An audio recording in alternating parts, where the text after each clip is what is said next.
মুসলমান শুয়ে থাকো, তোমার সময় তোমার জাগাবার কোনো সময় হয়নি। ফজরের আজানে তোমাদের ঘুম ভাঙে না, জমিয়তের চিৎকারিতে তোমাদের ঘুম ভাঙবে না। তোমরা খেতে মাঠে পড়ে থাকো, তোমাদের মসজিদ মাদ্রাসা যেদিন সরকার বন্ধ করে দিবে সেদিন বুঝবে তোমাদের কত। ওয়াকফ সম্পত্তি সরকার নিয়ে নিতে চাচ্ছে, তোমার লাশকে কোথায় দফন করবে এই হিসাব সরকারের কাছে কে চাইবে? আপনারা ঘুমিয়ে থাকুন, আপনারা জাগবার আপনাদের দরকার নেই। অত এলাকার মানুষের কাছে আমি আবেদন করে যাচ্ছি যে ওয়াকফ বিল, সংশোধনীয় বিল যে আমাদের বিরুদ্ধে আসছে, এটা ইসলামের শরীয়তের বিপক্ষ। আমাদের পূর্বপুরুষেরা মুসলমান জনকল্যাণে সম্পদ দিয়েছেন, যে এটা মুসলমান জনকল্যাণে খরচ হবে। সেই সম্পদে নতুন নতুন ভিডিও পেতে অবশ্যই সাবস্ক্রাইব করুন। দুজন মুসলমান নারী এবং দুজন মুসলমান পুরুষকে রাখতে হবে, এই আইন কেন?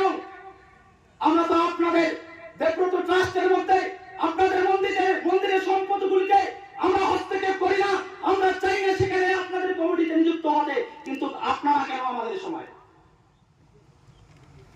সরকারি প্রপার্টি নয়, আমাদের পূর্বপুরুষরা ভারতের মুসলমান জনকল্যাণে যাতে খরচ হয়। আপনারা ঘরে বসে থাকেন, আপনারা জানেন না ওয়াকফ কাকে বলে। আপনার ছেলে সন্তানেরা মাইনরিটির যে টাকা পাচ্ছে স্কুলে, আপনারা জানেন এটা কে দিচ্ছে? সরকার নিজের ফান্ডের টাকা দিচ্ছে না, এটা এই মুসলমানদের এই ওয়াকফ প্রপার্টি থেকে দেওয়া হচ্ছে। আপনাদের ইমাম ভাতা, আপনাদের মুয়াজ্জিনি ভাতা, আপনাদের বিভিন্ন মুসলিম মাইনরিটি হোস্টেল যে টাকায় তৈরি করা হয় সেটা সরকারের টাকায় নয়, সেটা আমাদের প্রপার্টি থেকে আমাদের জনকল্যাণের জন্য করা হয়। দোস্ত বুঝুন, যাই আনতে চলছে, যে বিল প্রস্তাবন করেছেন সেই বিলে আছে যে আপনার মসলাগুলো, আপনার ওয়াকফকৃত সম্পত্তির যে কাজিয়া ঝগড়া মসলা আছে, এটা ডিএম ফয়সালা করবে। এতদিন ফয়সালা করেছিল ওয়াকফ ট্রাইব্যুনাল নামক যে জাস্টিস ছিলেন, প্রাক্তন বিচারপতি একজন নিযুক্ত করা হতো ওয়াকফ ট্রাইব্যুনালে, তিনি বিচার করতেন। এখন আর এই বিল যদি পাস হয় তিনি বিচার করতে পারবেন না। মানে ওয়াকফ যে ম্যানেজমেন্ট কমিটি আছে তাদের হাত থেকে ক্ষমতাকে কেড়ে নেওয়ার জন্য এই সরকার কালা কানুন আনতে চলছে, যে আপনাদের প্রপার্টির যে ফয়সালা সেটা ডিস্ট্রিক্ট ম্যাজিস্ট্রেট করবে। দর্শক বুজুর্গ, আমাদের ফয়সালা আমাদের প্রপার্টি, সরকার ফয়সালা করবে কেন?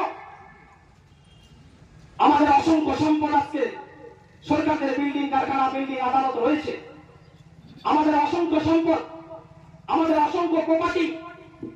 আপনারা জানেন কিনা আপনাদেরকে বলে দিতে চাই, সারা ভারতবর্ষে 9,30,000 একর জমিনেরও বেশি, কত বললাম?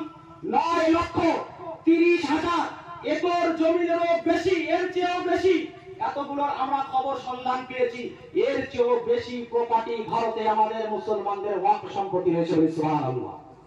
তাই অশুভ শক্তির সকলের চোখ লেগে পড়েছে আমাদের সম্পত্তির উপরে, আমাদের প্রপার্টির উপরে। আর আপনারা ঘুমিয়ে আছেন, কোথায় লাশকে দাফন করবেন? মসজিদ বানাতে চাইলে আপনি মসজিদ বানাতে পারেন না। এই আইন যদি পাস হয় আপনি মসজিদ বানাতে পারবেন না। তার জন্য শর্ত আছে, আপনাকে মসজিদের জমিটা যে ওয়াকফ করবেন, ওয়াকফ করতে গেলে আপনার মুসলমান পরিচয় দিতে হবে। আপনার আধার কার্ড, ভোটার কার্ড মুসলমান পরিচয় আপনি নন। আপনাকে ডিস্ট্রিক্ট ম্যাজিস্ট্রেটের কাছ থেকে মুসলমান যে এর জন্য আপনাকে শংসাপত্র নিতে হবে।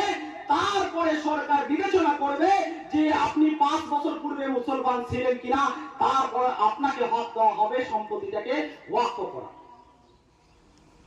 দোস্ত বুজুর্গ, আমি আল্লাহর নামে ওয়াকফ সম্পত্তি, আমি আল্লাহর নামে, আমি আমার গটের নামে, আমি আমার খোদার নামে সম্পত্তিকে উজাড় করব।